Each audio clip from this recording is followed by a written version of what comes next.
Escape Room is the first new film of 2019, and as usual, it's a horror thriller of sorts. Last year, that movie was Insidious: The Last Key, which, for a fourth film in a franchise, was actually not too bad. It's from the same director as Escape Room, believe it or not. This film follows a group of people who get involved in what they think is an innocent game in which $10,000 is a reward if they can escape this room. Escape rooms are a thing now. I mean, you can go to these places that have puzzles. There's Harry Potter themed ones, there's Star Wars themed ones. They're getting very big, and eventually a movie was bound to happen surrounding this concept. And this, of course, takes the idea of what's normally viewed as a fun event with friends and makes it our life or death scenario. I would say the first 30 to 40 minutes of the film were diverting enough. The characters, though, were very annoying. One of the characters actually says out loud, "Wow, I feel like I'm playing the world's funnest game with the world's meanest people." Because most everyone in the film, except for a couple characters, are total assholes. None of them seem like they want to be there, despite the $10,000 reward. Even before the game starts, there's this vibe in the room of anger, and it kind of makes the proceedings not fun, because there's no fun even before the bad shit starts to happen.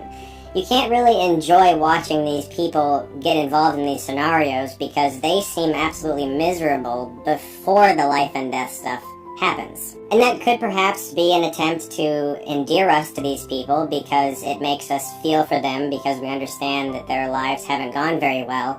But it sort of sucked all of the fun that could have been had out of the earlier portion of the movie, but it was still watchable enough. Like the first room is based around heat, the next is based around cold. The third room is actually my favorite in the movie, and it was really entertaining and easily the best scene in the film.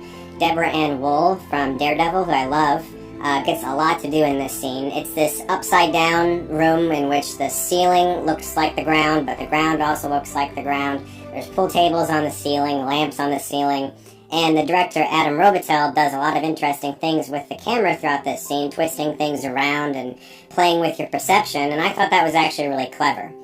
Just about after that, though, I think the film takes a nosedive into unintentionally hilarious territory, and I found the film to get considerably bad after that, to the point of cringe-worthy sequences, and an ending that was so disappointing and so out of left field and very unnecessary that it was a little bit maddening, to be honest. It's a film that sets up questions and kind of prides itself, specifically the screenplay, on being really clever and inventive.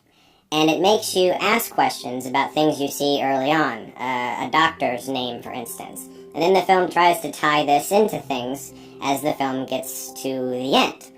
But the film cops out and leaves you with no answers, and instead a setup for a sequel that was just very lame. And so it's almost like they said, hey, we've got you on the hook with these interesting questions, but we don't want to bother ourselves with actually crafting these answers into the film. We're just going to assume that hopefully this makes enough money so that we can get a sequel, and then maybe we'll address those questions in the sequel. But even if they do get a sequel, I'm not really seeing any of these characters being in it again.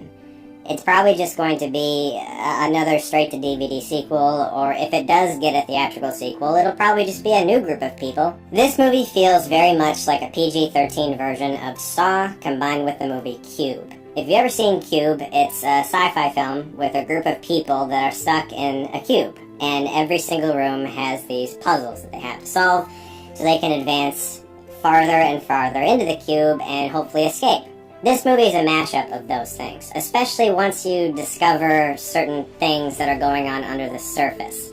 The way the film wraps up was just so horrendously disappointing, and it felt very much a rip-off of other things that we've seen 1,000 times as horror fans. The characters themselves also really don't save the movie because there's very few of them that are likable, and most of the actors, save for a few, namely Deborah Ann Woll, do a fairly awful job. Tyler Labine and Logan Miller, these two actors, were pretty good as well, but the rest of the cast are very, very weak, so much so to where it really just feels like acting.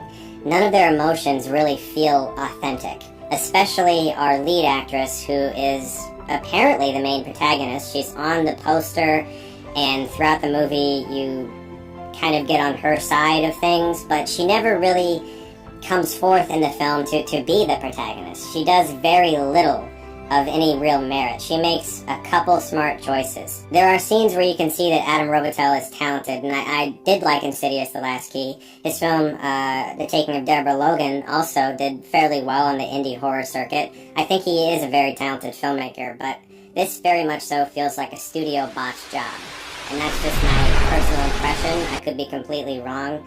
I think he's a talented director, and I want to see what else he does, but the movie took such a drastic nosedive into corporate sequel territory in which I began to feel like I was watching a movie that didn't give much of a shit about creating anything of art or merit or at least entertainment value, and just really wanted to make sure they could start some kind of a franchise out of this. And the final scene is just horrendous. I have no idea what happened. It felt like an entirely different person suddenly started directing the movie. And it was just very confusing to me. This is very much so a first week of January movie. I'm going to give Escape Room a D.